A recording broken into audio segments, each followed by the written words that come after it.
பிறந்த பிறப்பருக்கும் எங்கள் பெருமான் நிறங்களோர் ஐந்துடையாய் விண்ணோர்கள் ஏத்த மறைந்திருந்தாய் எம்பெருமான் வல்வினையேன் தன்னை மறைந்திட மூடிய மாய இருளை அறம்பாவம் என்னும் அருங்கயிற்றால் கட்டி புறந்தோல் போர்த்து எங்கும் புழு அழுக்கு மூடி மலம் சோறும் 9 வாயிற்குடிலை மலங்கப் புலனைந்தும்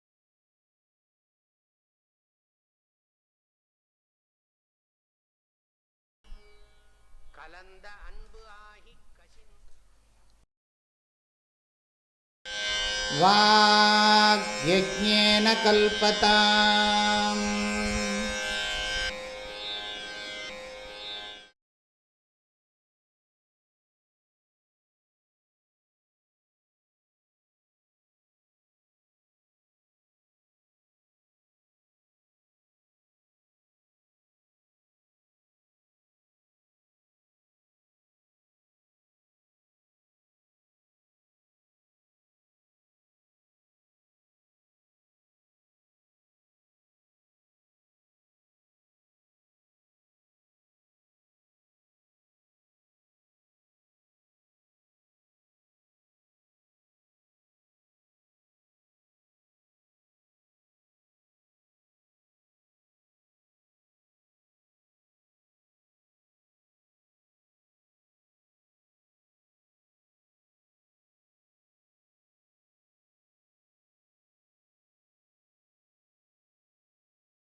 ஞானப்ரதம் குரும் முமுக்ஷூணாம் ஹிதார்த்தாய தத்வபோதோபி தீயதே.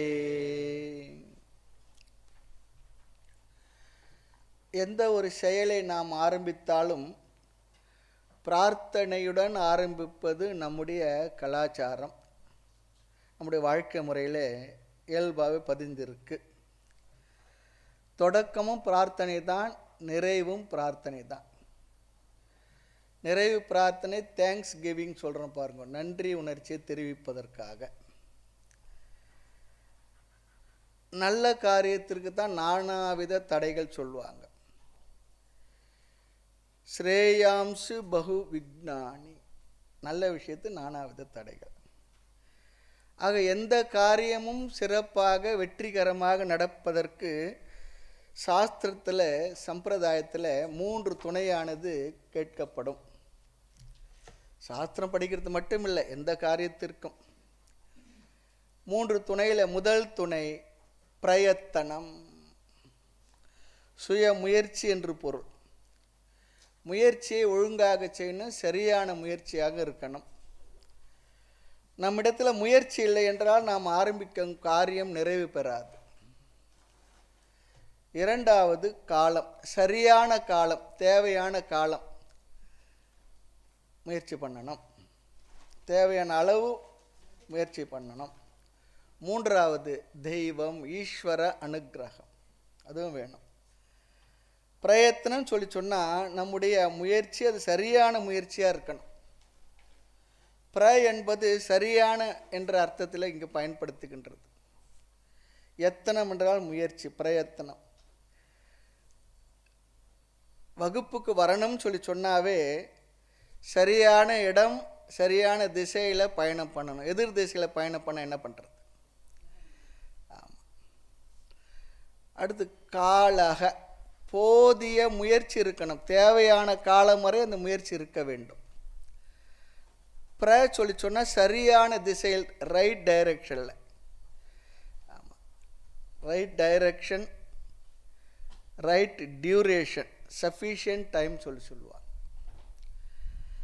இந்த இரண்டும் சேர்ந்து தான் பிரயத்தனத்தையும் சரியான கால அளவையும் சேர்த்து தான் நம்முடைய பிரயத்தனத்துக்கு அர்த்தம் சொல்லுகின்றார்கள், நம்முடைய முயற்சிக்கு அர்த்தம் சொல்லுகின்றார்கள். அடுத்தது தெய்வம், ஈஸ்வர அனுக்கிரகம். என்னதான் நாம் முயற்சி செய்தாலும் கூட ஈஸ்வர அனுக்கிரகம் இருக்க வேண்டும். இது எக்ஸ்ட்ரா ஃபேக்டர் இல்லை, ஆனாலும் கூட நமக்கு அப்பாற்பட்டு இருக்கக்கூடிய தெய்வ அனுகிரகத்தை நாம் வேண்டி விரும்பி பிரார்த்தனை செய்கின்றோம். சிலது நல்லபடியாக நிறைய நம்ம முயற்சி செய்திருப்போம், தோற்றிருப்போம். சிலவற்றை சாதாரணமாக முயற்சி செய்திருப்போம், பெரிய வெற்றி கிடைச்சிருக்கும். அப்போ என்ன அர்த்தம்? வெற்றி கிடைச்ச எல்லாத்துலையும் ஈஸ்வர அனுகிரகம் இருந்தது சொல்லி அர்த்தம். தோல்வி அடைஞ்சதில் ஏதோ ஒரு குறைபாடு இருந்தது சொல்லி அர்த்தம். தெய்வம் நமக்கு துணை பாப்பா, ஒரு தீங்கு வர மாட்டாது பாப்பா. ஆக தடைகளை நீக்கி உதவி செய்து நமக்கு வெற்றியை தரும் தெய்வ அனுகிரகம். அதனால தான் விக்னேஸ்வரன், விநாயகர், அவரை வணங்கித்தான் செய்வோம். பலர் என்ன நினைக்கிறார்கள், தெய்வம் என்பது நம்முடைய சுய முயற்சிக்கு ரீப்ளேஸ்மெண்ட்டு நினைக்கிறாங்க. கடவுள் இடத்துல வேண்டி பிரார்த்தனை செய்து நம்ம ஒன்றையும் பண்ணாமல் இருந்தால் வெற்றி கிடைச்சோன்னு நினைக்கிறாங்க. அப்படி இல்லை. பிரார்த்தனை செய்துவிட்டு சும்மா இருந்தால் போதும். நம்முடைய முயற்சியும் தெய்வ அனுகிரகமும் சேர்ந்து இருக்கணும். பறவைக்கு 2 சிறகு இருப்பதை போல நம்முடைய பிரயத்தனம் ப்ளஸ் ஈஸ்வர அனுகிரகம், இறைவனுடைய அருள். அந்த ஈஸ்வர அனுகிரகத்தை பெறுவதற்காகத்தான் இங்கு பிரார்த்தனையே செய்யப்படுகின்றது. அதில் கடவுளையும் வணங்கிக்கணும், நம்முடைய முயற்சியும் இருக்கணும். அப்படி வருகின்ற தடைகள் என்ன? நம்முடைய முயற்சிக்கு, நம்முடைய நாம் எடுத்துக்கொண்ட காரியத்துக்கு வருகின்ற தடைகள் உபநிஷத்திலும் பார்த்தோம். ஆதி தெய்வீகம் 3 விதமான தடைகள். இயற்கையிலிருந்து வெளியிலிருந்து வரும் தடை. ஆதி பௌத்திகம் 2வது, சூழ்நிலைகளிலிருந்து வரக்கூடிய தடைகள். 3வது ஆத்தியாத்மிகம், நம்மிடத்திலிருந்தே வரக்கூடிய தடைகள்.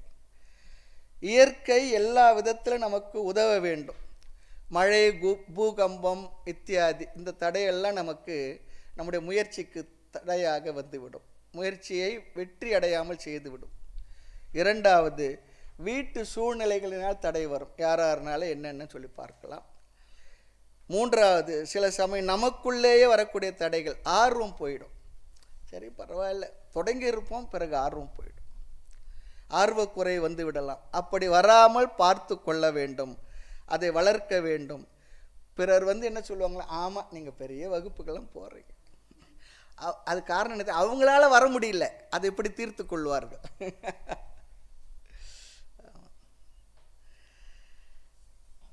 ஆக நம்மிடமிருந்து, சூழ்நிலைகளிலிருந்து, இயற்கையிலிருந்து தடைகள் வராமல் இருப்பதற்காக இறைவனை நாம் வணங்கி கொண்டு வேண்டிக் கொள்கின்றோம், கேட்டுக்கொள்கிறோம்.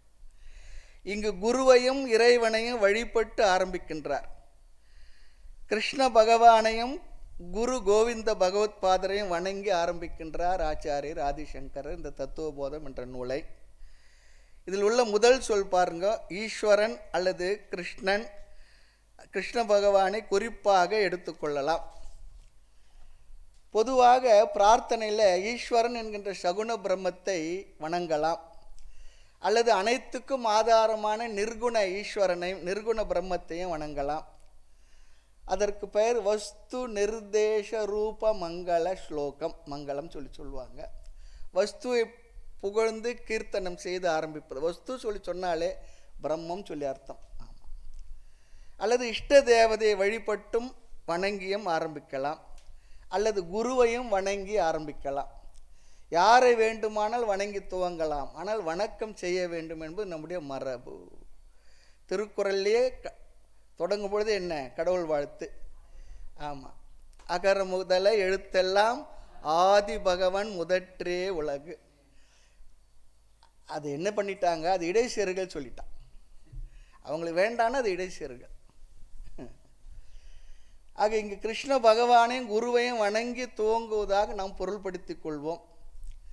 ஸ்லோகத்தை பார்க்கலாம். முதல் சொல் வாசுதேவேந்திர யோகீந்திரம் நத்வா. நத்வா என்றால் வணங்கி சொல்லி அர்த்தம். வணங்கி இந்த நூலை துவங்குகின்றேன் என்பதுதான் இந்த வார்த்தையுடைய அர்த்தம். யாரை வணங்கி? முதல் சொல் பாருங்க, வாசுதேவக. கிருஷ்ண பகவானுடைய பெயர் வாசுதேவர், வசுதேவருடைய புத்திரர் ஆக வாசுதேவர். வசு சொன்னால் உலகம் என்று ஒரு அர்த்தம். உலகம் முழுவதும் தேவக என்றால் பிரகாசிக்கின்ற, விளங்கி கொண்டிருக்கக்கூடிய, இந்த உலகம் முழுவதும் விளங்கி கொண்டிருக்கக்கூடிய இந்திரக சொல்லி சொன்ன தலைவன் என்று இங்கு அர்த்தம். தலைவன். கஜேந்திரன் என்றால் யானைகளுக்கு தலைவன், தேவேந்திரன் என்றால் தேவர்களுக்கு தலைவன், மிருகேந்திரன் என்றால் மிருகங்களுக்கு தலைவன். அதுபோல இந்திரக சொல்லி சொன்ன தலைவன் என்று அர்த்தம். இந்த இடத்தில் தலைவனாகவும் இந்த உலகத்திலும் முழுமையாக நிறைந்து பிரகாசித்து கொண்டு இருக்கக்கூடிய வாசுதேவன்.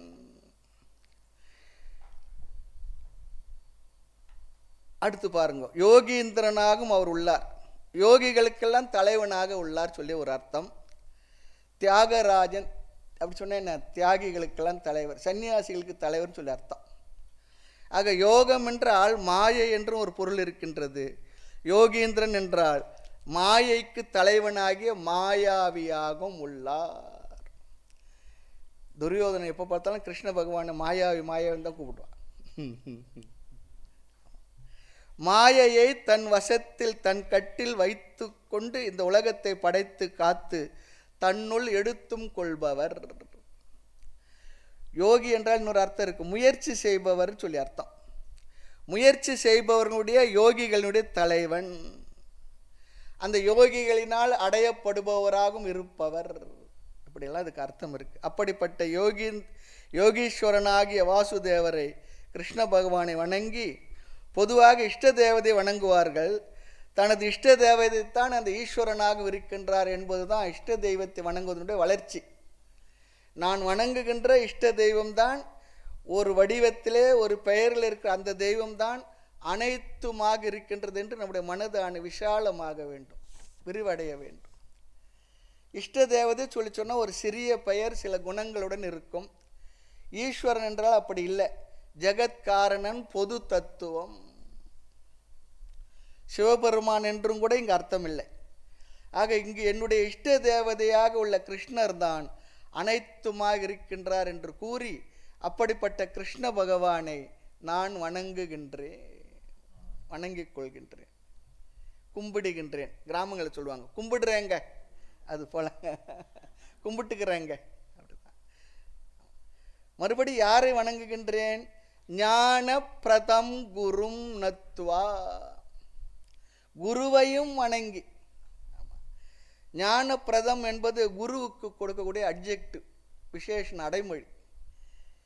அறிவை கொடுத்த, ஞானத்தை கொடுத்த குருவை வணங்கி. ஒரு நூலை எழுதுறாருன்னா அவர் ஏற்கனவே நிறைய நாலேஜ் இருக்கும் இல்லையா, அதை நான் எங்கிருந்து பெற்றேன்னு அவருக்கு நமஸ்காரம், ரொம்ப முக்கியம்.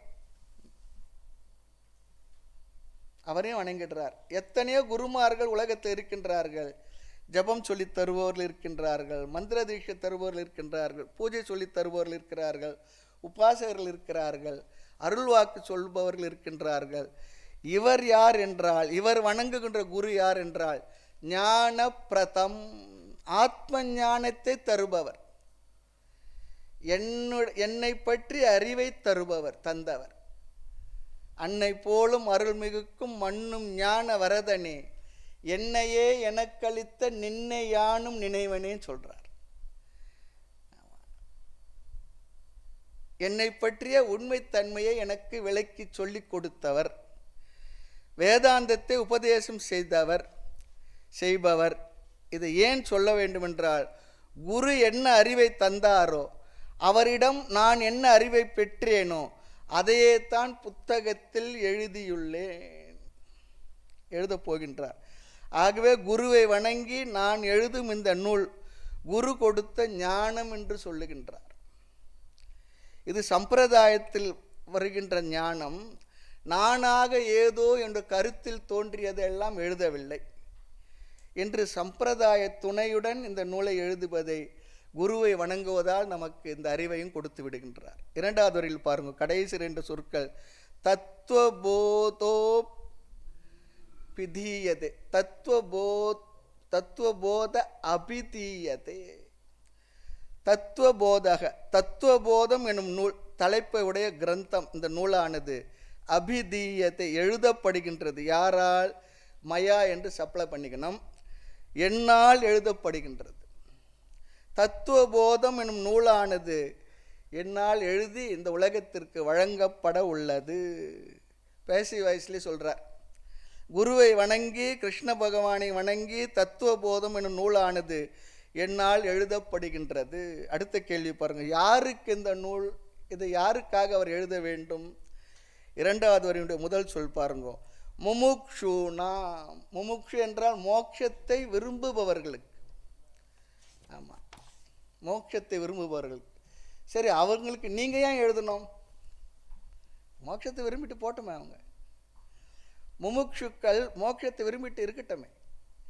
முமுக்ஷூனாம் ஹிதார்த்தாய, இந்த முமுக்ஷுக்களுக்கு உண்மையை அறிய வேண்டும் என்ற பேரார்வம் கொண்டவர்களுக்கு, அவர்கள் நன்மையை அடைய வேண்டும் என்பதற்காக, அவர்களுக்கு நன்மை உண்டாக வேண்டும் என்பதற்காக, பிரயோஜனத்தை அடைய தத்துவபோதம் எனும் நூலை அல்லது நூல் என்னால் எழுதப்படுகின்றது. இனி தத்துவபோதம் என்ற சொல்லினுடைய பொருள் என்ன அதை பார்க்கணும். அந்த நூலினுடைய தலைப்பினுடைய பொருள் என்ன? தத்துவம் என்றால் அதை பற்றிய உண்மை என்று பொருள். தத்துவம் சொன்னால் அதை பற்றிய உண்மை. எதை பற்றிய உண்மை? மெய்ப்பொருளை பற்றிய உண்மை என்று அர்த்தம். ரியல் அல்லது ரியாலிட்டி என்று அர்த்தம். போதம் சொன்ன ஞானம் அல்லது அறிவு. தத்துவ போதம் என்றால் உண்மையான மெய்ப்பொருளை பற்றிய அறிவு, ஞானம். ஆகவே மெய்ப்பொருளை பற்றிய அறிவை கொடுக்கின்ற நூலுக்கு மெய்ப்பொருளை பற்றிய அறிவு தத்துவ போதம் என்று பெயர் வைத்துள்ளார். தத்து என்றால் காமன் புரோனவுன், இங்கு பிரம்மத்தை குறிக்கின்றது இந்த சொல். துவம் என்றால் பிரம்மத்தை பற்றிய தன்மை, சொரூபம். உதாரணம் மனிதத்தன்மை சொல்கிறோம், மனுஷத்துவம், மிருகத்துவம், தேவத்துவம் சொல்கிறது போல. ஆக பிரம்மத்தை பற்றிய சொரூபம், போதம், ஞானம், மெய்ப்பொருளை பற்றிய அறிவு, அந்த அறிவை புகட்டுவது தான் இந்த நூல். தத்துவ போதம்னா என்னப்பான்னு சொல்லி கேட்டால் இந்த அர்த்தம் நம்ம மனசில் இருக்கணும். இதுதான் மங்கள ஸ்லோகம், பிரார்த்தனை. பிரார்த்தனையோடு இந்த நூலானது ஆரம்பிக்கப்படுகின்றது. இதில் வாசுதேவேந்திர யோகீந்திரம் குருவின் பெயராக எடுத்துக்கொண்டாலும், அல்லது குருவுக்குள்ள இன்னொரு பெயர் என்றும் கூட எடுத்துக்கொள்ளலாம், அல்லது பகவத்பாதர் ஆதிசங்கரர் அவருடைய குருவாகிய கோவிந்த பகவத்பாதரை வணங்கியும் இந்த நூலை எழுதுகின்றார் என்றும் நாம் எடுத்துக்கொள்ளலாம். இந்த பிரார்த்தனையுடைய முக்கிய பிரயோஜனம் தடைகள் வரக்கூடாது. அது மட்டுமா என்றால் அது மட்டும் இல்லை. எந்த செயல் செய்தாலும் இறைவனை நினைத்தே செய்ய வேண்டும். நூலை எழுதிட்டார், பிரார்த்தனை முடிந்து விட்டது. யார்? அவருடைய பிரார்த்தனை முடிந்து விட்டது, அவருக்கு பலனும் கிடைத்தாயிற்று. அடுத்து பிரார்த்தனை அதற்காக மட்டுமா என்றால் வேறு நோக்கம் ஏதாவது உண்டா என்று கேட்டால், நூலை எழுதி அது அப்படியே ஓலைச்சுவடியில் எழுதி பரன் மேலே போட்டால் என்ன பிரயோஜனம்? அல்லது லைப்ரரியில் அப்படியே இருந்தால் என்ன பிரயோஜனம்? யாரும் படிக்கலைன்னா என்ன பிரயோஜனம்? ஒரு நூலை எழுதி 1000 காப்பி பிரிண்ட் பண்ணி அப்படியே அவர் வீட்டுக்குள்ளே இருந்தனா என்ன பிரயோஜனம்? ஆக 2 பிரயோஜனம், 2 தேவை இருக்குது. ஒன்று, முதலிலே எழுதி முடிக்கணும் நூலை. சில நேரத்தில் என்ன ஆவாங்கன்னா, எழுத தொடங்கி பாதியில் நின்றுடும். ஆமாம், அப்போது நூலை முழுமையாக எழுதி முடிக்கணும். அடுத்து இந்த நூலை மக்கள் படித்து பயன்பெற வேண்டும், பயனை அடையணும், அதுவும் முக்கியம். மக்களால் மீண்டும் மீண்டும் படிக்கப்பட வேண்டும். எழுதியவரே படிக்கணும்னா என்ன வேணும்? ஒரே காப்பி போதும். அது அவரிடமே இருந்தால் என்ன பிரயோஜனம்? ஆக கிரந்த சமாப்தி ஆகணும், நூல் எழுதி முடிக்கப்பட வேண்டும், பிரசித்தியும் அடைய வேண்டும். அவரது பிரார்த்தனை பலித்ததா? ஆமாம். அது எப்படி நீங்கள் சொல்கிறீங்க? இப்பொழுதும் நாம் படிச்சுக்கிட்டு இருக்கோமே. அதாவது வேதாந்த மாணவர்களிடையே, வேதாந்த படிப்பவர்களிடத்திலே அதிகமான பேர்கள் படித்த ஒரு நூல் ஒன்று இருக்குன்னா தத்துவ போதம். அந்த சிறப்பு இந்த நூலுக்கு உண்டு. ஆமாம். ஆக சரி, சங்கரருக்கு பிரார்த்தனை பலித்தாயிற்று, நான் ஏன் இந்த பிரார்த்தனையை நாம் படிக்கணும், செய்யணும்? நமக்கு 2 பிரயோஜனம் வேண்டுமா? ஒன்று, நாமும் இதை படித்து முடிக்க வேண்டும். தொடங்கி இருக்கிறோம், படித்து முடிக்கணும். அதற்குள் வேறு ஏதாவது தடைகள் வந்து சில நேரத்தில் படிக்க தொடங்கி இருப்போம், ஒரு இடத்துல இருந்துக்கிட்டு இருப்போம், ஒரு குரு இடத்துல படிக்க வாய்ப்பு கிடைச்சிருக்கும். உத்தியோகத்தில் இருக்கிறவங்களா இருந்தால் திடீர்னு டிரான்ஸ்ஃபர் வந்துடும், அல்லது வேறு ஏதாவது தடைகள் வந்துடும். பேரனுக்கு பேத்திக்கு வெளியூருக்கு போக வேண்டியதாக இருக்கும், கல்யாண விசேஷம், இல்லை நமக்கோட உடல் சிரமங்கள் ஏற்படலாம், உறவுக்காரர் வந்துட்டார், மழை முதல இயற்கை உபாதிகள் இதெல்லாம் வந்து விடும் இல்லையா, நமக்கு ஆர்வம் போய்விடும். ஆகவே நாமும் இதை படித்து முடிக்க வேண்டும். இரண்டாவது, புரிய வேண்டும், புரிந்து படிக்க வேண்டும்.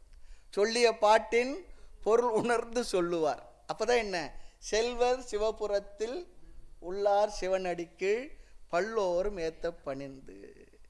ஆரம்பத்தில் சப்த ராசியாக தான் படிப்போம், பிற்பாடு அது அர்த்த ராசி நமக்கு புரியணும்.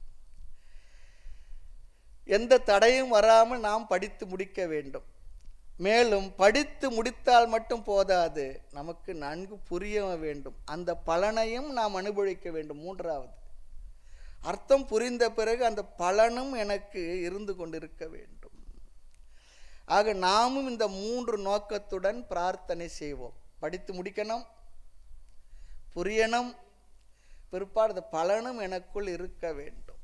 அடுத்த கருத்து, ஒரு பிரார்த்தனை ஸ்லோகத்தை எழுதும் பொழுது வேறு சில கருத்துக்களை மறைமுகமாக அதில் வைத்தே எழுதுவார்கள். அது நமக்கு மேலோட்டமாக பார்க்கும்போது தெரிவதில்லை. அல்லது தான் சொல்ல வந்த கருத்தை தனியாகவும் சொல்வார்கள். அது என்ன கருத்து? இப்போ நாம் பார்த்த அனுபந்த சதுஷ்டயமே. ஆமாம், இங்கு ஆசிரியர் பிரார்த்தனைக்குள்ளேயே அனுபந்த சதுஷ்டயம் என்ற கருத்தை வைத்து விட்டார். அதே நேரம் நூலினுடைய ஆரம்ப ஸ்லோகத்திலும் அந்த அனுபந்த சதுஷ்டயம் என்கின்ற கருத்தையும் கூறப்போகின்றார். ஆக இந்த ஸ்லோகத்தை பார்த்திருக்கின்ற நாம், பிரார்த்தனை ஸ்லோகத்தையும் பார்த்துள்ள நாம், அடுத்த ஸ்லோகத்தை பார்க்கும் பொழுது இதற்குள் அந்த கருத்தை எப்படி வைத்துள்ளார் என்பதை நாம் பார்க்கலாம். அனுபந்த சதுஷ்டயம் இருக்கு என்பது நமக்கு அப்பொழுது தெரிந்துவிடும். அடுத்து இந்த நூல் ஸ்லோக ரூபமாக இல்லை என்று நாம் பார்த்தோம், உரைநடையாக இல்லையா இருக்கின்றது என்று பார்த்திருக்கின்றோம். மீண்டும் நாம் தத்துவபோத ஸ்லோகத்துக்குள் செல்வோம். சாதன சதுஷ்டய சம்பன்னதிகாரிணாம்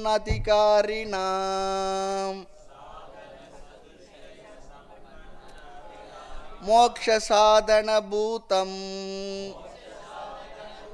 தத் விவேக பிரகாரம் வக்ஷ்யாமஹ. சாதன சதுஷ்டய சம்பன்னாதிகாரிணாம்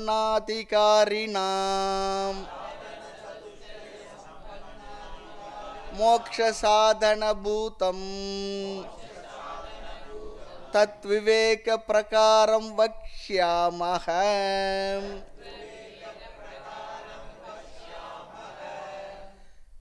ஆச்சாரியர் ஆதிசங்கரர் நூலை துவங்குகின்றார். துவங்கும் பொழுது ஒரு நிபந்தனையை போடுறார். என்ன நிபந்தனை? அந்த நிபந்தனைக்கு பெயர்தான் அனுபந்த சதுஷ்டயம். ஒரு புத்தகத்தை எழுதினால்னா முதல்ல அவர் பூர்த்தி செய்ய வேண்டிய கண்டிஷன் விஷயம் 4 இருக்கு என்று பார்த்தோம்.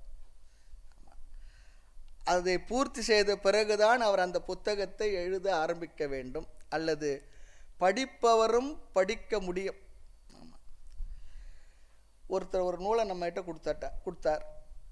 என்ன நூல்னு கேட்கணும், தெரியாது. யாருக்குன்னா அதுவும் தெரியாது. விஷயம் என்ன சொல்லியிருக்கு அதுவும் தெரியாது. என்ன பலன் படிக்கிறதுனால எனக்கு கிடைக்கும் அதுவும் தெரியாதுன்னா நாம் அந்த நூலை படிப்போமா? படிக்க மாட்டோம். ஆக ஒரு புத்தகத்தை படிக்க ஆரம்பிக்கிறார் சொல்லி சொன்னால் அதை படிக்கலாமா வேண்டாமா, தேவையா தேவையில்லையா, இதை படித்த பின் முடிவு செய்யக்கூடாது. ஆரம்பிக்கும் பொழுது முடிவு செய்து விட வேண்டும். ஏன் இல்லைன்னா டைம் வேஸ்ட் ஆகிடும். படித்து முடித்த பிற்பாடு எதற்கு இதை படித்தோம்னு சொன்னால் என்ன பிரயோஜனம்? ஆக அந்த நூல் ஆசிரியர் என்ன செய்திருக்கணுமா, நூலினுடைய முகவுரையிலே நம்ம பார்த்தோம், உபோத்காத்தகன்னு சொல்லி பார்த்தோம். முகவுரையிலேயே இந்த 4 கருத்தையும் தந்திருக்கணும். இது யார் படிக்கலாம், இதில் என்ன விஷயம் சொல்லியிருக்கேன், என்ன உங்களுக்கு பிரயோஜனம் கிடைக்க போகிறது அப்படின்ற விஷயத்தை முதலே பார்த்துட்டு என்ன பண்ணலாம், நாம படிக்கலாம் அல்லது நூலை மூடி வைத்து விடலாம். ஆக அதை படித்த பிற்பாடு நாம் முடிவு செய்யலாமன்னா பிரயோஜனம் இல்லை. அதில் சொல்லப்பட வேண்டிய 4 விஷயங்களுக்கு பேர் தான் அனுபந்த சதுஷ்டயம். ஞாபகம் வச்சுக்கணும், சாதன சதுஷ்டயம் கேள்விப்பட்டிருப்போம், இங்கே அனுபந்த சதுஷ்டயம். அனுபந்தம் சொல்லி சொன்னால் நூலுக்கு உள்ளேயும் இல்லை வெளியும் இல்லை, நூலுக்கு முன்னாடியே இருக்கக்கூடிய, அதை படிப்பதற்கு முன்பே இருக்கக்கூடிய ஒரு கருத்து. சரி, இந்த அனுபந்த சதுஷ்டயம் புத்தகத்துக்கு வெளியும் இல்லை உள்ளவும் இல்லை. சதுஷ்டயம் சொல்லி சொன்னால் 4 விஷயங்கள், விவரங்கள். முதல் விஷயம் சப்ஜெக்ட் மேட்டர். அதில் என்ன விஷயம் சொல்லப்பட்டிருக்கின்றது என்று சொல்ல வேண்டும். தலைப்பு வைராகியம் சொல்லி சொன்னால் நமக்கு வைராகியம் வந்து விடும். என்ன படிக்கலாமா வேண்டாமா வைராகியம் வந்துடும். ஆக டைட்டில் இல்லாமல் புத்தகம் எழுதினால் எப்படி இருக்கும், அதில் என்ன இருக்குது என்று தெரிவிப்பது ரொம்ப முக்கியம். அதிகாரிஷ்ய விஷய பிரயோஜனஸ்ய சம்பந்தம், இந்த 4 தான். ஆக விஷயம் சப்ஜெக்ட் மேட்டர், அதிகாரி யாருக்கு இந்த நூல். சில நேரம் தலைப்பை அதிகாரியை காட்டிடும். ஆமாம், இந்த நோட்டு புத்தகத்தெலாம் பார்த்தனமோ பள்ளிக்கூட பிள்ளைங்களுக்கு புத்தகத்தில் மேலாட்டையிலே 7வது வகுப்பா 10வது வகுப்பா +2வா போட்டிருக்கோம். அப்புறம் என்ன சப்ஜெக்ட் இருந்து ஃபிசிக்ஸா கெமிஸ்ட்ரியா என்னன்றது போட்டிருக்கோம். பார்த்த உடனே அந்த மாணவன் அதை மட்டும் போய் எடுப்பான், தேட வேண்டியதில்லை. ஆக சப்ஜெக்ட் மேட்டர் ஃபார் ஹூம் அது இருக்கணும், தெரிந்துவிடும். அடுத்து பலன், நூலை படிப்பதனால் வருகின்ற பலன் என்ன, இதெல்லாம் தெரிந்தால் நாம் என்ன செய்யலாம், தத்துவ போதமா நான் வரேன் இல்லை வரலை முடிவு செய்தலாம். அடுத்து சம்பந்தக ரிலேஷன்ஷிப், எத்தனையோ விதமான சம்பந்தம் இருக்குது. நாம் படிக்கும் சப்ஜெக்ட் மேட்டர் விஷயம் இருக்கு, அது எப்படி பலனை தருகின்றது இல்லையா. விஷய பிரயோஜன சம்பந்தம், அதிகாரி இது யார் படிக்கிறாரோ அவருக்கு எப்படி இது பலனை தரும் அந்த சம்பந்தம். இந்த 3க்கும் உள்ள சம்பந்தம், அதிகாரிக்கும் விஷயத்திற்கும் அது எப்படி பலன் தரும் என்பதற்குரிய சம்பந்தம். ஆக இதில் அதிகாரி விஷயம் பலன் நமக்கு போதும், சம்பந்தத்தை பற்றி நாம் அதிகமாக இப்பொழுது யோசிக்க வேண்டியதில்லை. இந்த நூலாசிரியர் இந்த 4ஐயும் குறிப்பிட வேண்டும், சொல்லித்தான் நூலை ஆரம்பிக்க வேண்டும். சில நூலாசிரியர்கள் பிரேயருக்குள்ளே செல்லும் பொழுது சாதன சதுஷ்டய சம்பத்தியை அல்லது அனுபந்த சதுஷ்டயத்தை மறைத்து வைத்திருப்பார்கள். சாதன சதுஷ்டய சம்பத்தியில் அனுபந்த சதுஷ்டயத்தை முமுக்ஷூணாம் ஹிதார்த்தாய, முமுட்சுக்களுக்காக அவர்களுக்கு நன்மை உண்டாக வேண்டும், ஹிதம் கிடைக்க வேண்டும் என்பதற்காக என்று அந்த சம்பந்தத்தை சொல்லிவிடுகின்றார். ஆகினால இங்கே 2 வேலை முடிந்ததை போல நாம் எடுத்துக்கொள்ளலாம். அடுத்து பிரேயர் சொன்னது மாதிரி இருக்கும், அனுபந்த சதுஷ்டயம் சொன்னது மாதிரி இருக்கு என்று இதையெல்லாம் பெரியவர்கள் மிக விசாலமாக விசாரித்திருக்கின்றார். நாம் கொஞ்சம் சுருக்கமாக பார்க்கணும், தெரிய வேண்டும் என்பதற்காக இதையெல்லாம் பார்க்கணும். இதெல்லாம் சொல்லாமல் நீங்கள் நூலை எங்களுக்கு சொல்லலாமல் சொன்னால் பெரியவர்கள் சொல்லியிருக்கின்றார்கள், குருமார்கள்கிட்ட நாங்கள் கேட்டிருக்கோம், அதனால் உங்களுக்கு அப்படி சொல்ல வேண்டும் என்பதற்காக இதையெல்லாம் நாம் சொல்லி கொண்டு வருகின்றோம். ஆக அதிகாரி விஷயம் பலன் இந்த 3ஐயும் நாம் பார்க்கலாம். என்ன விஷயம், யாருக்காக, பலன் என்ன, இப்படிப்பட்ட தகுதியை உடைய இப்படிப்பட்ட தத்துவமானது இப்பொழுது என்னால் ஆரம்பிக்கப் போகின்றது. இதுவே இதனுடைய சாரம். இதில் முதலில் என்ன சொல்கிறாருன்னா அதிகாரியை பற்றி சொல்கிறார். இந்த நூல் யாருக்காக, சாதன சதுஷ்டய சம்பன்ன அதிகாரினா. அதிகாரி என்ற ஒரு சொல் இங்கே இருக்குது. அதிகாரி என்ற தமிழில் ஆஃபீஸர் அல்லது பதவியில் இருப்பவர் என்று ஒரு பொருள்.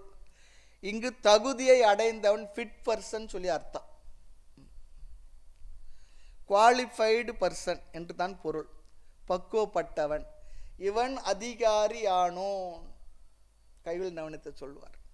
ஆமாம், அடங்கிய விருத்தியான், குருவுக்கு ஒரு நம்பிக்கை வருது, இவனுக்கு பாடம் சொல்லி கொடுத்தா நிச்சயமாக கேட்டு இந்த பயன் அடைவான் என்ற நம்பிக்கை வந்து அந்த சிஷ்யனுக்கு பாடத்தை சொல்லி கொடுக்குறார்.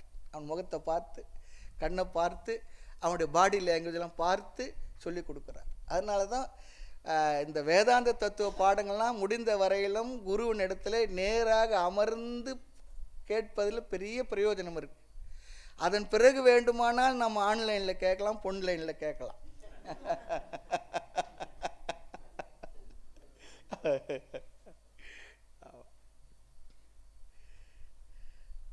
ஆக அதிகாரினாம் சொன்னால் தகுதியை அடைந்தவர்களுக்கு இந்த நூல்.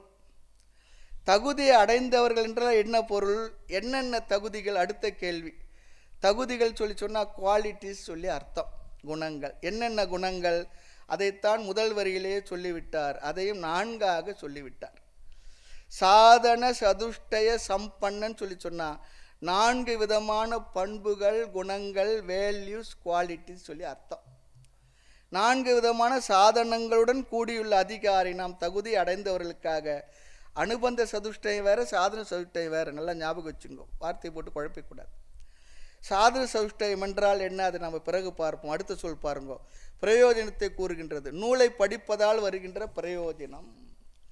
மோட்ச சாதன பூதம், மோட்சத்துக்கு சாதனமாக இருக்கக்கூடிய இங்கு பலனை சொல்றார். என்ன மோட்சம் என்றால் அதுதான் பலன். நாம் படிப்பதனால் வருகின்ற பலன் மோட்சம். மோட்சம் என்ற இலக்கிற்கு, கோலுக்கு, லட்சியத்திற்கு இந்த நூல் சாதனம், மார்க்கமாக உள்ளது. சாதனமாக, மார்க்கமாக உள்ளது. சாதனம் சொல்லி சொன்னால் மார்க்கம் சொல்லி அர்த்தம், கருவி. பூதம் என்றால் இருக்கின்ற. மோட்சம் என்ற லட்சியத்திற்கு வழியாக இருக்கக்கூடிய இந்த நூலை நான் எழுதுகின்றேன். அவர் எழுதுகிற நூலுக்கே இவ்வளவு வியாக்கியானம் இருக்கு. முமுக்ஷூணாம் ஹிதார்த்தாய சொல்லியிருக்கார்ல. ஆக தத்துவபோதம் எனும் நூல் என்ன பலனை தரும் சொன்னார்? மோட்சம். மோட்சம் என்ற சொல்லே சிலருக்கு என்ன ஆகிவிடுகின்றது, அலர்ஜியாக இருக்குது. மோட்சம்லாம் ரொம்ப பயந்துக்குவாங்க. ஐயோ இப்போ அதெல்லாம் வேண்டாங்க, எனக்கு நிறைய வேலைகள்லாம் இருக்குது, பிற்பாடு நான் பார்த்துக்கிடுறேன், மோட்சம்லாம் இப்போ வேண்டாம் இல்லையா. என்ன நினைக்கிறோம், மோட்சம் என்றால் இறந்த பிறகு அடைவது, இல்லை வேறு எங்கேயாவது போய் அடைவது, அல்ல ஏதாவது சன்னியாசம் வாங்கிட்டு ஆசிரமங்களில் போய் அடையிறது, அப்படிலாம் நினச்சிக்கிட்டு இருக்கோம். எனக்கு எத்தனையோ டியூட்டிலாம் இருக்குது சுவாமி, இப்போதைக்கு அதெல்லாம் அப்புறம் பார்த்துக்கிறேன். அப்போ என்ன பொருள்னா, இந்த உலகம் நம்ம யூஸ்லெஸ்ன்னு சொல்லி ஒதுக்கின பிற்பாடு நாம் அடைய வேண்டியதான் நினச்சிக்கிறோம் இல்லையா. இந்த உலகமே நம்மளை ரிஜெக்ட் பண்ண பிற்பாடு ஒன்றுத்துக்கும் பயன்படாது இது. ஆக மோட்சம் என்றால் என்ன, அதைத்தான் முகவுரையிலே பார்த்தோம். மனதில் நாம் பெறுகின்ற ஒரு நிறைவு, திருப்தி, அமைதி, ஆனந்தம், குறைவிலா நிறைவு, நித்தியமான நிரந்தரமான ஒரு மகிழ்ச்சி, குறைவிலா நிறைவு. அதுவும் எப்போ, உயிருடன் உள்ள பொழுதே. இந்த உடலோடு மனதோடு இந்த உலகத்தில் நாம் வாழ்ந்து கொண்டிருக்கும் பொழுது பெறுகின்ற ஒரு நிறைவு, நிம்மதின்னு சொல்கிறோம் பாருங்க. அது எங்கே கிடைக்கும்? எங்கே நிம்மதி, எங்கே மனிதர்கள் இல்லை, அப்படிலாம் இல்லை, எல்லோரோடும் எல்லா சூழ்நிலை இருக்கும் பொழுதே. அதுதான் ஜீவன் முக்தி என்றால் வாழ்ந்து கொண்டிருக்கும் பொழுதே. செத்த பிறகு சிவலோகம் வைகுண்டம் என்பது பந்த இயல்போ பராபரமே, தாய்மன்னர் சொல்லுவார். அப்படி இல்லை. ஆக அல்ல அல்ல குறையாத அகண்டித ஆனந்த வெள்ளம், அதைத்தான் மோட்சம் சொல்றோம். அல்ல அல்ல குறையா அகண்டித ஆனந்த வெள்ளம் எனக்கைய வெளிப்படுத்த வேண்டாவோ, தாய்மன்னர் கேட்கிறார். ஆக மோட்சத்திற்காக எழுதுகிறேன் என்று சொன்னால் மன நிறைவுக்காக எழுதுகின்றேன் என்று பொருள். ஆமாம், யாருடைய மன நிறைவுக்கு? ஆமாம், முமுட்சுக்களுக்கு. அவருக்கு இல்லை, அவர் அடைந்து விட்டார். வேறு எதையும் விட வாழ்க்கையில் ஒருவர் பெற வேண்டியது மன நிறைவே. அதற்காக தான் நம்முடைய வாழ்க்கையே. இல்லையே எனக்கு மனம் எல்லாம் இப்போ நிறைந்திருக்கே சொல்லி சொன்னா ரொம்ப சந்தோஷம், ஓகே. ஆனாலும் கூட அவர் இடத்துல கொஞ்சம் அணுகி ஒரு 5-6 முறை கேட்டு பாருங்க, உண்மையா நீங்கள் சொல்கிற வார்த்தைன்னு கேட்டு பாருங்க. நான் தான் நிறைஞ்சிருக்குன்னு சொல்கிறேன்னே சொல்லி கோபம் வந்துடும் அவருக்கு. நிறைஞ்ச படத்துல கோபம் வருமா? வராது. ஆக நிறைஞ்ச மாதிரி இருக்கு, பூர்ணமாக நிறையலை இல்லையா. பொங்கி ததும்பி பூரணமாய் ஏக உருவாய் கிடக்குது சொல்லி சொன்னார் பாருங்க தாய்மார். அப்படி மனது பூரணமாக முழுமையாக நிறைந்திருக்கணும். நம் மனதையும் வயிறையும் சாஸ்திரம் ஒப்பிட்டு சொல்லும். எவ்வளவு போட்டாலும் வயிறு என்ன பண்ணுறது, இன்னும் 1 மணி நேரத்தில் மீண்டும் வேக்கமாயிடுது. நிறச்சி நிறச்சி காலி பண்ணுறோம். ஆனால் ஒருத்தர் கூட சொல்கிறார், பர்மனெண்ட்டாக உங்களுக்கு நான் ஒரு பொருள் தரேன், அதை சாப்பிட்டா உங்களுக்கு பசியே எடுக்காது வாழ்நாள் முழுக்கன்னா அது நல்லதான்னா டேஸ்ட்டே தெரியாது. வாழ்க்கை முழுக்க உணவு வேண்டாம், இதை சாப்பிடுங்கன்னு சொல்லி சொன்னால் பசியே இல்லைன்னா சுவை இருக்குமா? இல்லைன்னா வாழ்க்கையே ஒரு மாதிரி கசந்துடும். எல்லாமே நல்லா தான் வச்சுருக்கார். நாம் நினைப்போம் சில நேரத்தில் மண்ணைத்தான் கல்லைத்தான் இல்லையா சாப்பிட தான் கற்று தந்தானன்னு ஒரு புலவர் சொன்னது போல் ஏதோ சில நேரத்தில் அப்படி ஒரு வெறுப்புனால சொல்லுவோம் இல்லையா. பசிப்பது நல்லது, சுவைப்பது நல்லது தான். ஆனாலும் மனது இருக்கே, அது நிறைக்க முடிவதுதான். நம்முடைய வயிற்றை நிறைக்க முடியாது, அது வேறு. ஆனால் மனதை நிறைக்க முடியும். நிறைப்பதுதான் இந்த சாஸ்திரங்கள். மனது நிறைக்க முடியாதது இல்லை. அப்படி அந்த மனதை நிறைப்பது தான், நிறைந்துள்ள மனதிற்கு பேர் தான், அது அடைந்துள்ள பிரயோஜனம்தான், பலன்தான் மோட்சம். மோட்சம் என்றால் மன நிறைவு, பூர்ண திருப்தி. இது ஆழ்ந்த மனதில் இருக்கக்கூடிய ஒரு நிறைவு. அந்த திருப்தியைத்தான் மோட்சம் என்று சொல்லுகின்றார்கள். உடலுக்கு கஷ்ட வழியெல்லாம் வரலாம். இங்கு மனதை பற்றி தான் நாம் பேசுகின்றோம். இந்த மனதில் இருக்க நிறைவை பற்றி சொல்லுவாங்க. மகளுக்கு திருமணம். இந்த காலத்தில் மகளுக்கு நல்ல ஒரு வரன் கிடைக்கிறது பெரிய விஷயம். ஆமாம், நீண்ட நாள் பார்த்து திருமணம்லாம் நிச்சயம் செய்து எவ்வளோ டென்ஷன், எல்லா விஷயங்களும் ஆளை வராதவங்களாம் கூப்பிட்டு யாருக்கு சொல்லி எல்லாம் சொல்லி எல்லா ஏற்பாடுகளும் செய்து முடித்த பிற்பாடு அவர் மனதில் எப்படி இருக்குன்னா, மகளை பிரிய போகிற துக்கமும் இருக்கும். மேல் மனதில், ஆழ் மனதில் என்ன இருக்கும்? அப்பா ஒரு பெரிய காரியத்தை நம்ம முடிச்சிருக்கோம், அந்த திருப்தியும் இருக்கும். அதுபோல் நம்முடைய ஆழ் மனதில் இருக்கக்கூடிய ஒரு நிறைவு, பூரணம், திருப்தி. ஆக ரெண்டு மனது, மேல் மனதில் வலி இருக்கும், சிரமம் எல்லாம் இருக்கும், ஆனால் ஆழ் மனதில் நிறைவு இருக்கும். அந்த மகளை முறையாக திருமணம் செய்து கொடுத்த ஒரு நிறைவு. அது போல சரி, மோட்சம் வந்தால் தலையே வலிக்காத சொல்லி சொன்னால் எல்லா சூழ்நிலையும் அப்படியே தான் இருக்கும். எல்லாம் வந்து செல்லத்தான் செய்யும். புகழ் எல்லாம் நடந்து கொண்டு தான் இருக்கும். ஆனால் ஆழ்ந்த மனதில் ஒரு நிறைவு, மகிழ்ச்சி. அந்த மகிழ்ச்சியைத்தான் நாம் மோட்சம் என்று சொல்லுகின்றோம். அது எதனாலும் நீக்க முடியாத, கூட்ட முடியாத, குறைக்க முடியாத ஒரு மகிழ்ச்சி, நிறைவு. அதுதான் மோட்சம். இந்த மோட்சம் எதனாலே வரும் என்றால் சாஸ்திரம் தருகின்ற ஒரு அறிவினால் வர உள்ளது. அந்த அறிவை தருவது தான் இந்த நூல். ஆக இந்த ஆழ்ந்த மனதில் இருக்கின்ற நிறைவிற்கு பெயர்தான் கண்டென்ட்மெண்ட் சொல்கிறோம் பாருங்க, மோட்சம், நிறைவு. ஆகவே இனி பயப்பட வேண்டாம். அடுத்து மோட்சம் என்பதனுடைய வேறொரு சொல் இருக்கு, ஜீவன் முக்தி. ஜீவன் முக்தி சொல்லி சொன்னால் உயிரோடு இந்த உடலிலே வாழ்ந்து கொண்டு இருக்கும் பொழுது முக்தி என்றால் விடுதலை. எதிலிருந்து? நிறைவின்மையில் இருந்து. சென்ஸ் ஆஃப் இன்கம்ப்ளீட்னஸ் சொல்கிறோம் பாருங்க, அந்த நிறைவின்மையிலிருந்து. நிறைவின்மைக்கு சாஸ்திரம் பயன்படுத்துகின்ற ஒரு சொல் சம்சாரம். சம்சாரம் என்றால் ஆழ்ந்த மனதில் உள்ள ஒரு நிறைவின்மை. அது எப்பொழுதுமே இருந்து கொண்டிருக்கின்றது. எவ்வளவு இருந்தாலும் 99% விஷயங்கள் அதில் நிறைவு இருந்தாலும் கூட நிறைவை தராத 1% இருக்கும். ஆனால் அந்த 1%க்காக தான் மனசு என்ன பண்ணும்? ஏங்கி தவிச்சுக்கிட்டு இருக்கும். இருக்கிறதுல நிறைவு இருக்காது. இல்லாத ஒன்றை பற்றி அது ஏங்கி தவித்து கொண்டிருக்கும். அந்த நிறைவின்மையிலிருந்தும் விடுதலை தான் மோட்சம் சொல்றது. அதுவும் இறந்த பிறகா என்றால் இல்லை, உயிரோடு இருந்து கொண்டிருக்கும் பொழுதே.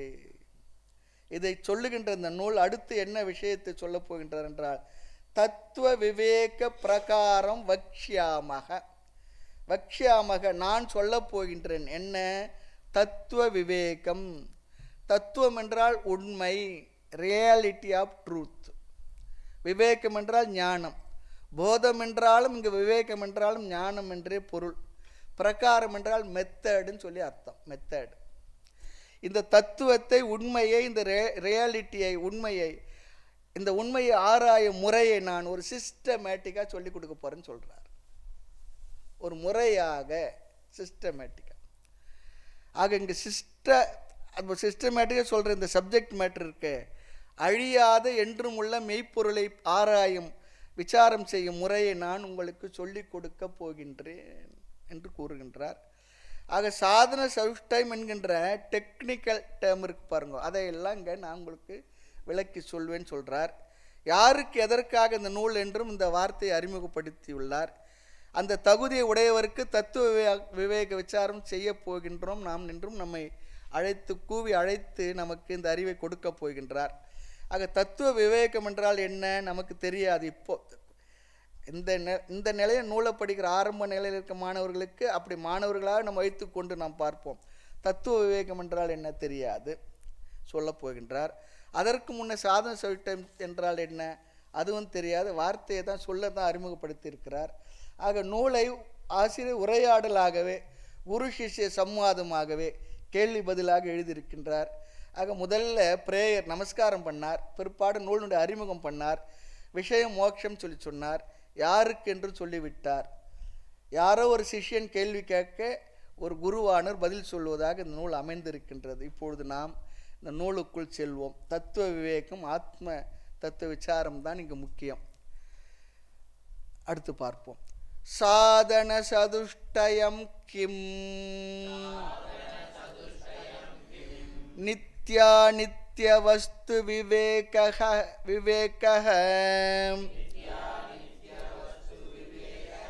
இஹ முத்ரார்த்த பலபோக விராகஹ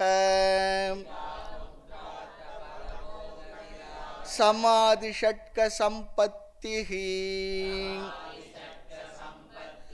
முமுக்ஷுத்வம் சேதி சாதன சதுஷ்டயம் கிம் நித்யா நித்ய வஸ்து விவேகஹ இஹ முத்ரார்த்த பலபோக விராகஹ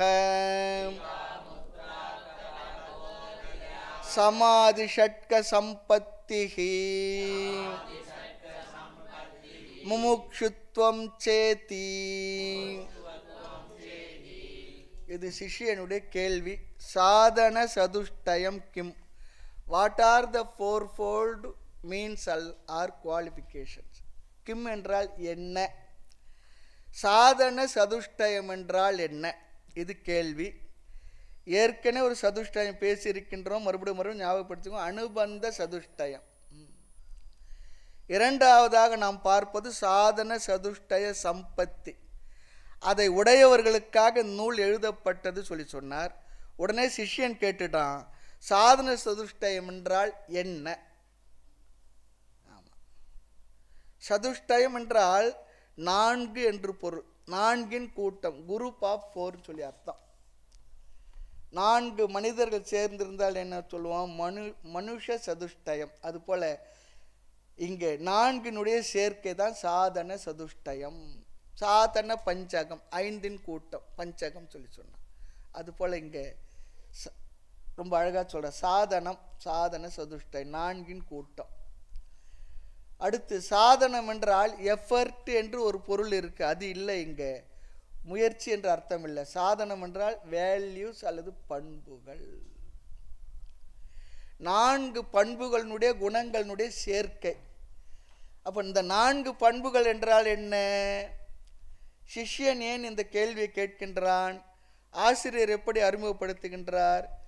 இந்த 4 பண்புகள் யாருக்கு இருக்கின்றதோ அவர்களுக்குத்தான் இந்த நூல் சொல்லி சொல்றார். அதுதான் விஷயம். அவர்களுக்காகத்தான் இந்த நூலே எழுதப்படுகின்றது. அந்த பண்புகளுடன் தத்துவ விசாரத்தை செய்யும் பொழுது அவர்களுக்கு ஞானம் ஏற்பட்டு மோட்ச என்ற பலன் கிடைக்கின்றது. யாருக்கு இந்த தகுதியில் இருக்கின்றதோ, யார் இந்த தகுதிகளோடு கூடி தத்துவ விசாரத்தை மேற்கொள்வார்களோ அவர்களுக்கு இந்த கருத்துக்கள் மனதில் சென்று புரிந்து பலனாகிய மோட்சத்தை கொடுக்கும். அப்போ மோட்சம் வேண்டுமென்றால் விசாரம் செய்யணும். இந்த விசாரத்தை எப்படி செய்ய வேண்டும்? இந்த தகுதிகளோடு செய்ய வேண்டும். இப்போது கல்லூரிக்கு போனால், காலேஜுக்கு போனால் என்ன தகுதி? +2 முடிச்சிருக்கணும்.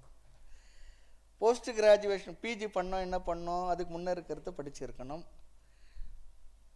எம்ஃபில் பண்ணோம், பிஹெச்டி பண்ணோன்னா பிஜி முடிச்சிருக்கணும். அப்படிலாம் சில தகுதிகள் வச்சுருக்காங்க. அது போல் ஆக சாதன சவிட்ட சம்பத்தி யாருக்கு இருக்கோ, யார் அதை வளர்த்தி கொண்டுள்ளார்களோ அவர்களுக்கு இந்த விவேக விசாரம்.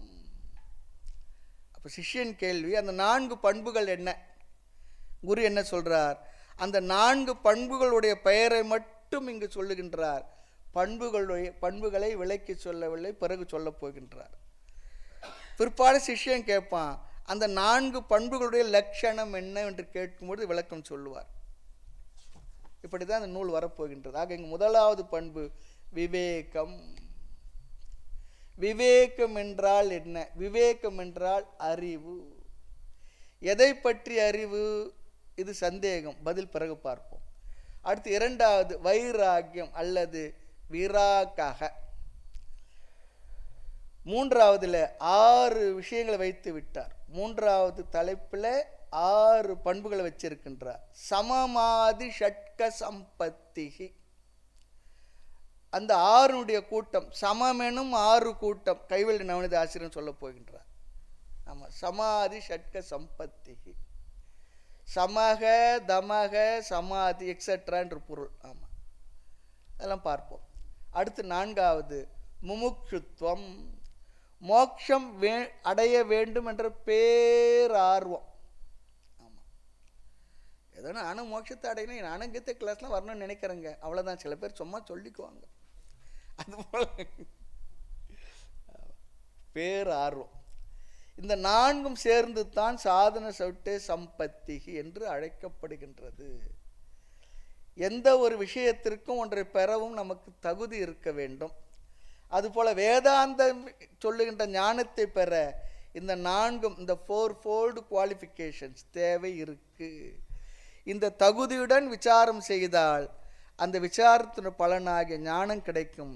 ஞானத்தின் பலனாக மோட்சம் கிடைக்கும். சொல்கிறோம் பாரு, கிட்டும் மோட்சம் கிட்டும் தான். ஆமாம். ஆக இந்த 4ல் ஆசிரியர் விவேகம் என்ற வார்த்தையை சொல்லும் பொழுது எதில் என்று நமக்கு புரிய வைக்க விளக்கத்தை சேர்த்தே பார்த்து கொண்டு வரப்போகின்றோம்.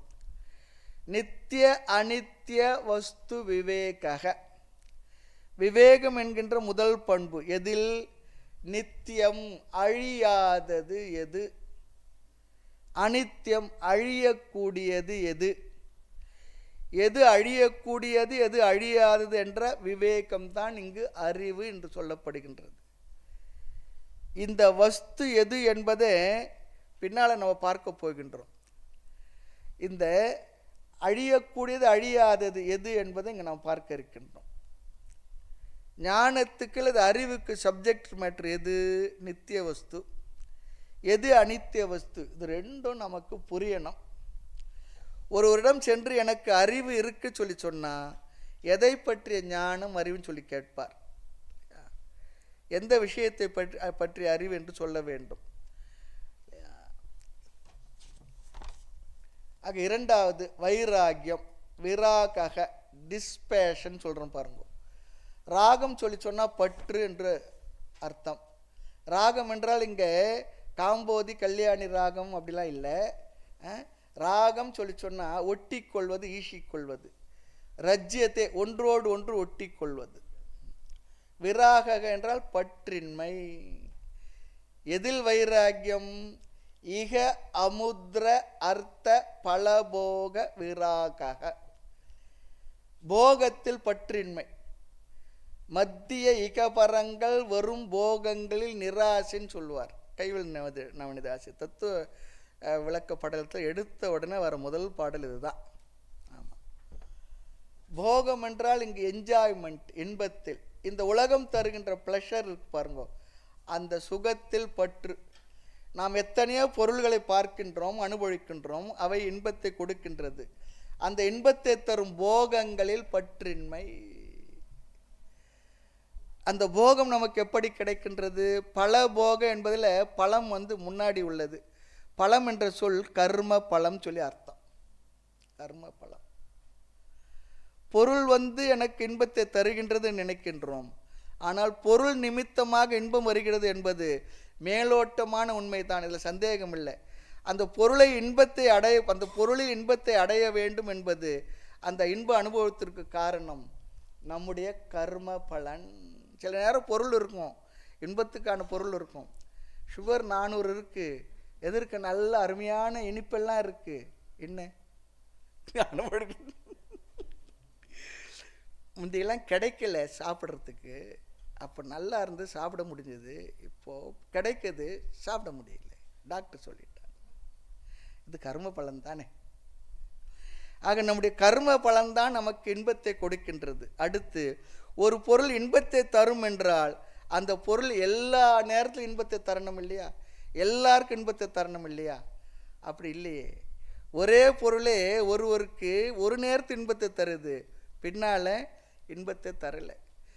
அந்த பொருள் எல்லாருக்கும் இன்பத்தை தருதா? ஒருவருக்கு தருது, ஒருவருக்கு தரலை.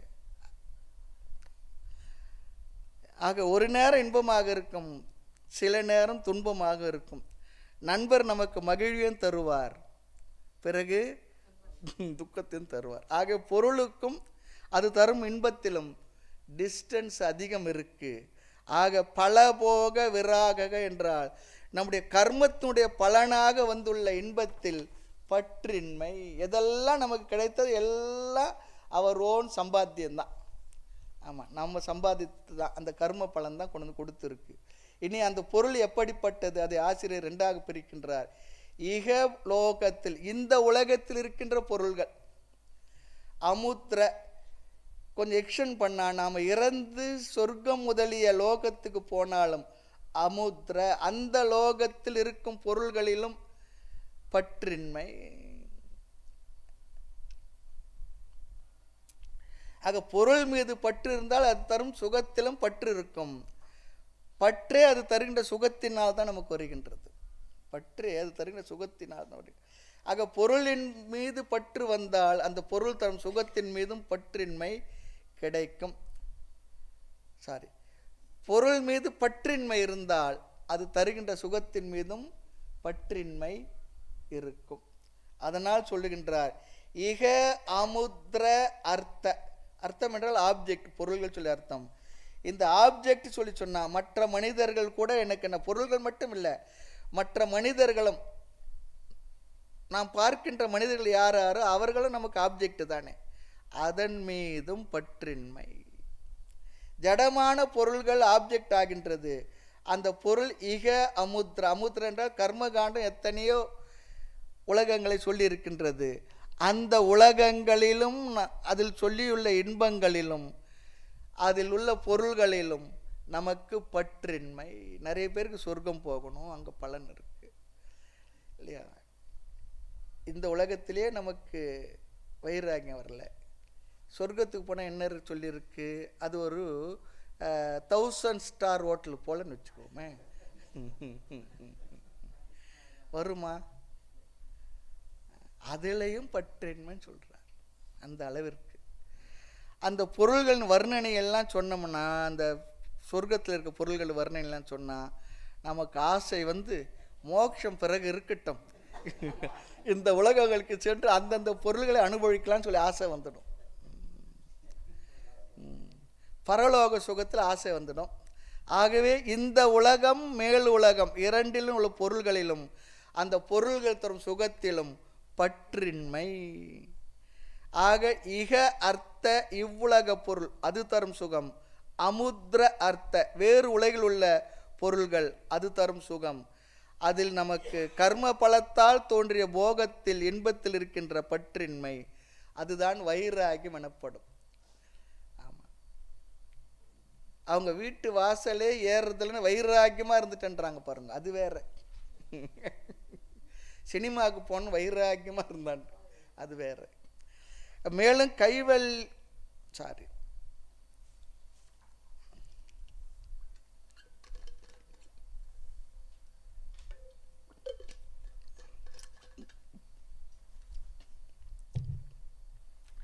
மேலும் இந்த வார்த்தைகளுடைய விளக்கத்தெல்லாம் சிஷ்யன் கேட்க குருவும் சொல்லுவார். அங்கே பார்க்கலாம். மூன்றாவது சமாதி ஷட்க சம்பத்திகி, 6-fold வெல்த் ஆஃப் சமா எக்ஸெட்ரா. சமாதி சொல்லி சொன்னால் சமம் முதலிய, ஆதிகி சொல்லி சொன்னால் முதலிய எக்ஸெட்ரா சொல்லி அர்த்தம். ஷட்கம் என்றால் குரூப் ஆஃப் 6 சொல்லி அர்த்தம், 6. சம்பத்திக்கு சொல்லி சொன்னால் சம்பத் என்றால் வெல்த் என்று பொருள். அதனால விபத்து சொல்கிறோம் பாரு, சம்பத் சில நேரத்தில் பேர் வச்சிடும் சம்பத். சமாதி ஷட்க சம்பத்திக்கு சமம் முதலிய 6 குணங்கள் நற்பண்புகள். 6 மனமே 6 அந்த ஆண்டவன் கட்டளை 6 போல. சமம் எனும் 6 கூட்டம். உடனே சிஷ்யன் கேள்வி கேட்கின்றான், அந்த 6 என்ன? சொன்ன உடனே கேட்டுவிடும். அதுலேருந்து என்ன தெரியுதுன்னா, குரு என்ன சொல்கிறாரோ கவனமாக கேட்டு அவர் ஏதோ சொல்கிறாரு, நாம் ஏதோ அப்படி இல்லை, அதுவும் தெரியுதுங்க. அவர் எடுத்து என்ன சொன்னீங்க?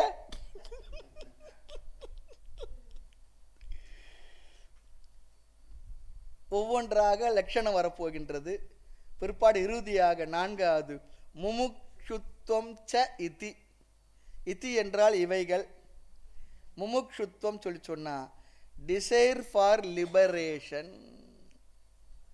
மோட்சத்தை அடைய வேண்டும் என்ற எண்ணம், விருப்பம், ஆசை, ஆர்வம்.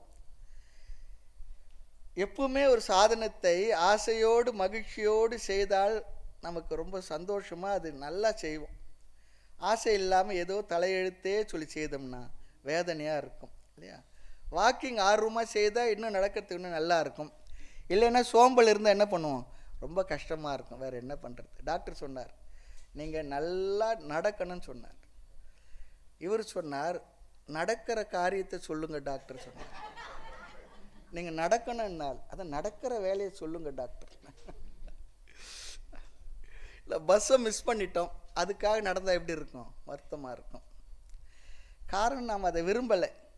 விரும்பாத ஒன்றை செய்தால் வேதனை, அதையே விரும்பி செய்தால் அது சாதனை, சுகம். இரண்டுமே என்ன? நமக்கு வந்த சோதனை. என்னடா மதுரைக்கு வந்து சோதனை போல. ஆக வேதாந்த விசாரம் செய்த என்ன தகுதி? 4 தகுதிகள். விவேக, வைராகிய, சமமாதி ஷட்க சம்பத்திகி, முமுக்ஷுத்வம். சரி, இதை வளர்த்தி கொண்டு நான் வகுப்புக்கு வரேன் சுவாமி, அதனால இந்த வகுப்போட அது இருந்தால் அதெல்லாம் படிக்கணும்னு சொல்லியிருக்கீங்க, இதெல்லாம் வளர்த்துக்கிட்டு நான் வகுப்புக்கு வரேன்னு சொல்லி சொன்னான். ஆனால் இந்த 4ஐயும் நாம் அடைய வேண்டும் என்பது எங்கே வந்ததுனால தெரிஞ்சது? வகுப்புக்கு வந்ததுனால தெரிஞ்சது இல்லையா? அதோட கூட எல்லாருக்குமே இந்த 4லும் கொஞ்சம் கொஞ்சம் இருக்கும், கொஞ்சம் கூட குறைய இருக்கும். கொஞ்சம் விவேகம் இருக்கும், கொஞ்சம் முமுட்சுத்துவம் இருக்கும், சமமாதி ஷட்க சம்பத்தி இருக்கும், அளவு வித்தியாசப்படும். இவைகள் கொஞ்சம் அதை விசாரம் செய்ய ஆரம்பித்தால் இந்த விசாரம் என்ன பண்ண தெரியுங்களா? நமக்கு கொஞ்சம் கொஞ்சமாக அப்படி இப்படி ஏறக்குறைய இருக்கக்கூடிய அந்த தகுதிகளை வளர்த்து கொடுக்கும். அதுதான். ஆக சாதன சம்பத்தியை வளர்த்து அதை அடைந்தவர்களுக்கு அடைந்த விஷயம் சம்பன்னன் ஆகணும். முழுமையாக அந்த தகுதிகளை உடையவர்களாக நாம் ஆக வேண்டும். ஆகவே இந்த 4ம் ஃபுல் மெஷரில் இருக்கணும் என்று அவசியம் இல்லை. மெதுவாக வரும். எப்பொழுது? கேட்க கேட்க. அதே நேரம் இந்த 4ஐயும் கேட்பது சுலபம், அடைவது கடினம். சாப்பாடு தயார் பண்ணுறது கடினம், சாப்பிட்றது சுலபம். சரி, சமையல் கடினம். அதை கடினமே பார்த்தால் பசி போகுமா? பண்ணணும். ஆக இப்போ பார்க்க போகின்ற 4 ரொம்ப முக்கியம், ரொம்ப கவனம் கொடுக்கணும், வளர்த்து கொள்ள வேண்டும். அதைத்தான் நாம் விளக்கமாக பார்க்க போகின்றோம். ஆகவே இதெல்லாம் சாதனா பகுதிகள், போர்ஷன்ஸ். இது முடிந்த உடனே நேர நாம் விசாரத்திற்குள்ளே செல்ல இருக்கின்றோம். இனி அடுத்தது சிஷ்யனுடைய கேள்வி. நித்யா நித்ய வஸ்து விவேகः கஹ?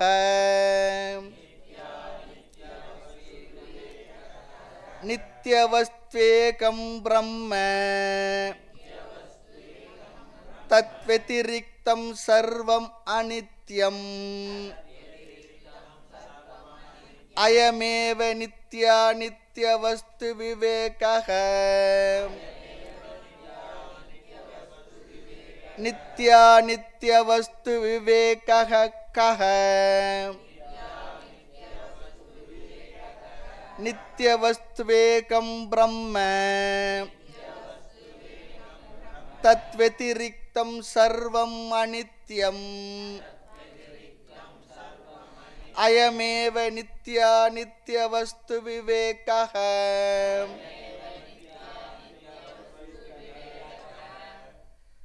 சாதன சதுஷ்டயம் கிம் என்று சிஷ்யன் கேள்வியை கேட்டுட்டான்.